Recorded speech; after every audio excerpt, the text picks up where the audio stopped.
Udah lihat kan videonya kan? Ada ratusan emak-emak, jilbabnya panjang-panjang, nongkrong di trotoar becek, depannya ada lumpur-lumpur comberan kayak gitu. Di Pekanbaru mereka ngaji bareng-bareng di trotoar. Sama kayak di Jogja yang ngaji di Malioboro kemarin. Orang ngelihatnya ini cuma demonstrasi beribadah. Seolah-olah ibadah itu atau ngaji itu perlu didemonstrasikan. Kayak anak BMSI yang suka demonstrasi. Tapi bedanya ini demonstrasi dalam bentuk yang lain. Bentuk ibadah. Kebanyakan orang mengapresiasi karena biarin aja. Itu kan ibadah, syiar. Mau ngaji di jalan kek agar semua orang yang lewat di situ mendengar kalam ilahi. Gitu deh yang pendapat mereka yang mendukung. Ada juga yang mengkritik. Kenapa? Ya ngaji mau di tempat yang benar. Kan baca Quran itu ada adabnya, di tempat yang baik, di tempat yang suci, di tempat yang tidak banyak mengganggu orang lain. Iya sih, lo bayangin. Kalau ada ratusan orang duduk-duduk di trotoar, ngaji bareng-bareng, pasti akan menjadi pemandangan umum, akan menjadi perhatian publik. Dan tentu saja karena trotoar itu adalah fasilitas publik, dia mengganggu kelancaran aktivitas orang lain. Orang nggak bisa lewat situ, takut. Lewat di depannya juga takut. Biasanya kan kalau orang Indonesia, kalau ada yang ibadah, kalau misalnya lo lewat di depan orang sholat kan suka bungkuk-bungkuk gitu kan. Bayangin kalau di trotoar banyak orang ngaji, lewat situ jalannya bungkuk-bungkuk kayak gitu. Nah, fenomena apa sih ini? Kayak gini, kita tahu di Malioboro, ketika pengajian di trotoar Malioboro itu digelar, penggagasnya namanya Narko Abu Fikri.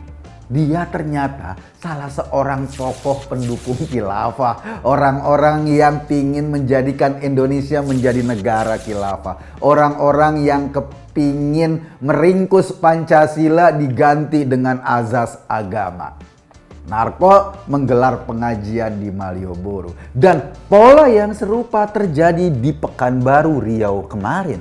Pola yang sama juga terjadi di Malang.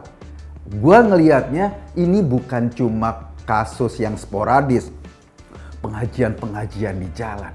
Gua ngelihatnya ada usaha sistemik di mana sebuah kegiatan keagamaan atau ibadah ritual pingin dibentur-benturkan dengan kepentingan publik. Orang atau masyarakat akan jadi bingung melihatnya. Kalau dia terganggu, mau dilawan atau mau diprotes, dia takut dosa. Kalau nggak diprotes, akal sehatnya bilang, kok gini sih? Kok ngeganggu sih? Nah, itu yang mau dikedepankan. Ujung-ujungnya apa? Ujung-ujungnya bahwa agama, apapun bentuknya, ekspresinya, katakanlah dia mengganggu kegiatan dan aktivitas sosial masyarakat, maka agama atau ibadah itu harus didulukan. Ibadah menurut mereka loh, ngaji di tengah jalan. Sama ini fenomenanya dengan sholat di tengah jalan. Atau sholat di tengah lapang yang mengganggu orang berlalu lalang. Yang sholat bilang, loh kan gue melaksanakan ibadah, mau nyembah Tuhan, terserah gue dong mau sholat di mana.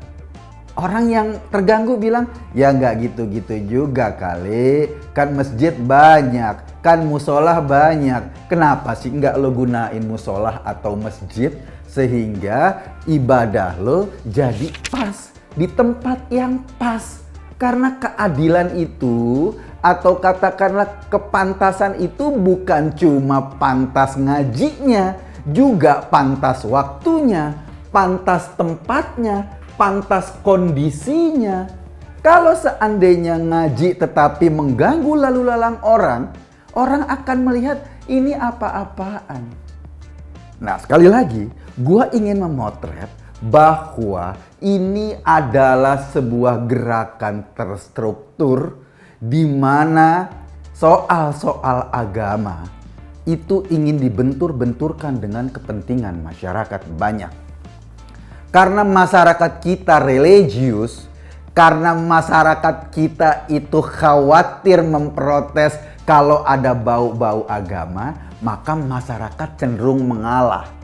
Ujung-ujungnya apa? Ujung-ujungnya apapun yang berbau agama akan mendominasi kehidupan sosial. Jadi kalau udah bawa-bawa agama, maka kelompok ini merasa punya hak dan punya wewenang untuk mengintervensi kehidupan publik, untuk mengganggu ketertiban umum, mengganggu aktivitas sosial masyarakat. Yang penting bawa-bawa agama. Ujung yang paling tingginya apa? Ujung yang paling tingginya adalah agama atau simbol-simbol agama itu mau ditempatkan di atas hukum sosial, di atas hukum formal. Jadi kalau lo udah bawa agama, maka hukum formal tidak bisa menjangkaunya karena agama diposisikan lebih tinggi. Ujung paling ujung apa? Ujung paling ujung adalah aturan-aturan agama harus melingkupi seluruh bangsa Indonesia, dan aturan-aturan yang dibuat oleh manusia seperti Pancasila, Undang-Undang Dasar Republik Indonesia atau Undang-Undang Dasar 45 pada akhirnya bisa dikalahkan dengan doktrin agama. Nah, puncak inilah yang menjadi tujuan akhir kaum khilafah seperti yang ditawarkan oleh Narko Abu Fikri di Jogja. Jadi ini bukan sekedar sporadis ngaji di jalan. Di mata gua ini semacam ada benang merahnya. Dan output yang paling tinggi adalah bahwa ketika agama disodorkan atau simbol-simbol agama disodorkan, maka semua kepentingan lain, kepentingan sosial, hukum positif bisa dikalahkan. Fenomenanya sama, kayak misalnya ketika Gus Yakut, Menteri Agama, mengeluarkan aturan tentang penggunaan speaker masjid. Iya, speaker masjid itu dianggap orang bagian dari wilayah ibadah beragama.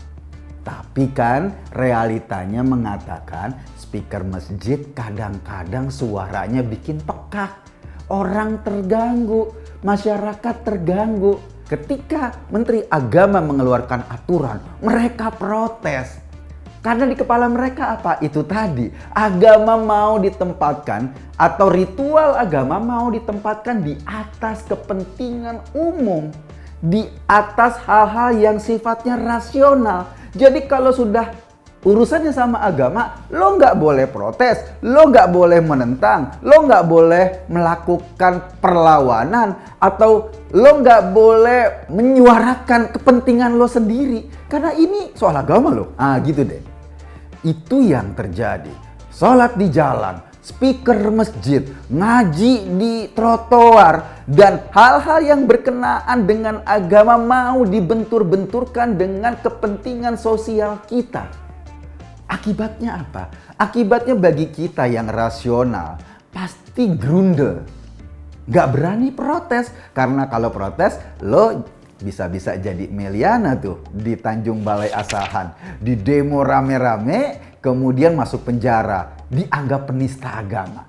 Jadi orang-orang yang berpikir rasional, orang-orang yang berpikir dengan kepentingan publik jangan dibentur-benturkan dengan agama. Punya resiko distempel sebagai penista agama hanya karena rasionalitasnya bilang, monggo ngaji, tapi jangan ganggu orang dong. Monggo sholat, tapi jangan ganggu orang dong. Monggo azan pakai speaker masjid, tetapi jangan terus-terusan speaker itu digunakan di luar waktu azan sehingga orang nggak bisa istirahat. Nah, kelompok-kelompok ini protes. Kelompok-kelompok ini menentang segala sesuatu kepentingan publik, semua ingin ditarik menjadi kepentingan agama. Output dari ini semua adalah semacam provokasi yang membuat kita semua ketakutan. Kalau sudah pakai embel-embel agama, hati-hati, jangan pernah protes karena lo bisa senasib seperti Meliana. Karena lo bisa dipersekusi dengan kejam seperti Ade Armando kemarin dipersekusi ketika diteriakin sebagai penista agama. Fenomenanya udah kelihatan. Para pendukung khilafah yang lain misalnya, ketika peristiwa Ade Armando, dosen UGM namanya Karnawijaya, itu terang-terangan mengecam Ade Armando, bahkan mengancam beberapa orang katanya bakal dicicil satu-satu. Gue, Nong, Denny Siregar, ada beberapa orang lain. Hari ini Ade Armando yang lainnya bakal dicicil satu-satu, kata Karnawijaya. Gila dicicil, emangnya gue panci kredit? Nah ini kata Karnawijaya. Kenapa dia bisa kayak gitu? Karena dia merasa bisa berbuat apapun, bisa berkata seburuk apapun, sepanjang dia sudah merasa mengatasnamakan agama. Perilaku yang seperti ini akan tumbuh ketika simbol-simbol agama selalu dibentur-benturkan dengan kepentingan publik yang lain. Sama seperti ketika kita puasa, warung-warung di sweeping. Kan nggak ada aturan dalam hukum positif kita warung harus tutup pada bulan Ramadan. Nggak ada aturan sama sekali. Tetapi gerombolan-gerombolan ini ingin menetapkan sebuah kaidah yang tidak penting dengan hukum formal kita. Dia bikin aturan sendiri, yang aturan itu di atas aturan formal. Apa aturannya? Atas nama agama. Makanya mereka berhak men-sweeping warung-warung yang buka di bulan Ramadan dengan alasan tidak menghormati orang yang puasa. Nah, fenomena ini akan terus kita lihat di publik Indonesia karena fenomena ini tidak berdiri sendiri. Fenomena ini diorkestrasi sedemikian rupa, ujung-ujungnya untuk membenturkan semua kepentingan sosial kita, kepentingan politik kita, ideologi kenegaraan kita dengan agama. Dan mereka-mereka inilah yang dalam bahasa gua sebut para pengasong agama. Mereka memulung perhatian dari masyarakat. Mereka mengedepankan simbol-simbol agama dan ujung-ujungnya mereka akan melakukan intervensi sosial politik di negara kita atas nama agama. Hal yang paling gampang atau yang sering mereka kedepankan adalah lo mau pilih Quran apa mau pilih Pancasila. Seolah-olah Pancasila bertentangan dengan Al-Quran. Ini pertanyaan yang salah. Kalau pertanyaannya salah, gimana kita bisa mendapatkan jawaban yang benar? Apa yang bertentangan dengan Quran dari Pancasila? Nggak ada. Pancasila bilang kita harus berkeadilan sosial, Quran bilang kita harus hablum minannas, berhubungan baik dengan semua manusia. Pancasila bilang kita harus berketuhanan yang Maha Esa, Quran bilang kita harus bertauhid. Nggak ada konflik serius antara Pancasila dengan kitab suci kita. Tapi oleh mereka mau dibentur-benturkan seolah-olah berbenturan. Dan mereka beranggapan mereka memegang bahwa ini adalah Quran diturunkan langsung untuk mengatur kehidupan manusia. Halo bro, Quran memang diturunkan untuk mengatur kehidupan manusia. Tetapi ketika lo mempreteli untuk menjadi sebuah sistem pemerintahan, itu pikiran lo. Bukan nyata-nyata itu adalah anjuran Tuhan. Karena tentang khilafah perdebatannya masih panjang. Dan lagi pula sampai sekarang satu aja negara khilafah nggak ada tuh yang makmur. Satu aja contoh. Negara yang berbasis khilafah, yang masyarakatnya senang, gemah ripah loh jinawi, keadilan tegak. Enggak, lo cuma ingin menggunakan kitab suci untuk meraih kekuasaan dan menunggangi agama. Ujung-ujungnya apa? Ujung-ujungnya nanti lo pingin berkuasa, kelompok lo yang pingin berkuasa dengan cara membentur-benturkan itu. Fenomena ini bukan fenomena yang tiba-tiba. Fenomena ini sudah dirancang sedemikian rupa agar simbol-simbol agama itu keluar dari tempat yang semestinya masuk ke ruang-ruang publik, bahkan dibentur-benturkan dengan kepentingan publik. Orang-orang yang biasanya menggunakan trotoar di Pekanbaru kemarin pasti grundel dalam hatinya. Kok gini sih? Tapi kan dia mau protes, dia takut. Orang-orang yang kemarin lalu lalang di Malioboro pasti grundel dalam hatinya.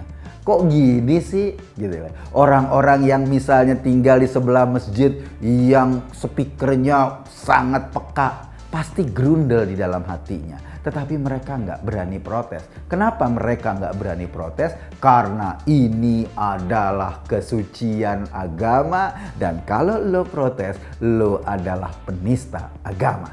Itu yang selalu mereka kedepankan. Tapi ya kita kan bukan manusia yang gampang dibohongin begitu saja. Kita manusia rasional.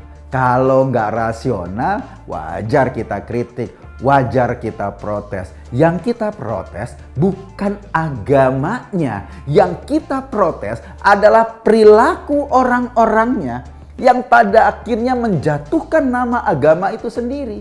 Yang pada akhirnya membuat agama menjadi sejenis aktivitas yang norak. Perilaku orang-orang ini yang kemudian menciptakan seolah-olah ibadah dia harus dimaklumi oleh semua orang. Ibadah yang pamer gitu, ibadah yang mentang-mentang kayak gitu.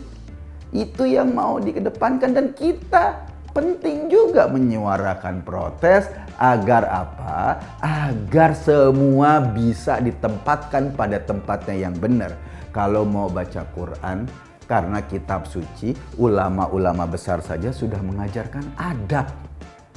Caranya, tempatnya, kesuciannya tetap harus dijaga.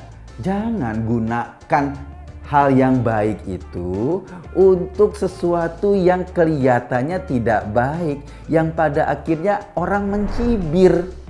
Iya sih, baca Quran baik, tapi ada yang mencibir nanti. Itu yang paling berbahaya. Coba kalau baca Quran di tempat yang baik, mana berani orang mencibir karena tempatnya memang cocok. Tapi kalau baca Quran di tengah jalan atau di pinggir jalan dan mengganggu orang, kan datang cibiran. Ujungnya apa? Ujungnya adalah lo ingin bersyiar, ingin berdakwah, yang diterima cuma cibiran, ketidaksukaan dalam hati banyak orang kalaupun mereka nggak berani protes. Itu yang berbahaya sih sebetulnya menurut gua, karena menurunkan atau mendegradasi keindahan ibadah cuma sekedar show, cuma sekedar pamer. Nggak ada bedanya dengan pertandingan sepak bola, nggak ada bedanya dengan peragaan busana, sekedar pamer. Ini yang gue lihat. Gue Eko tadi di acara Masuk Pak Eko. Terima kasih.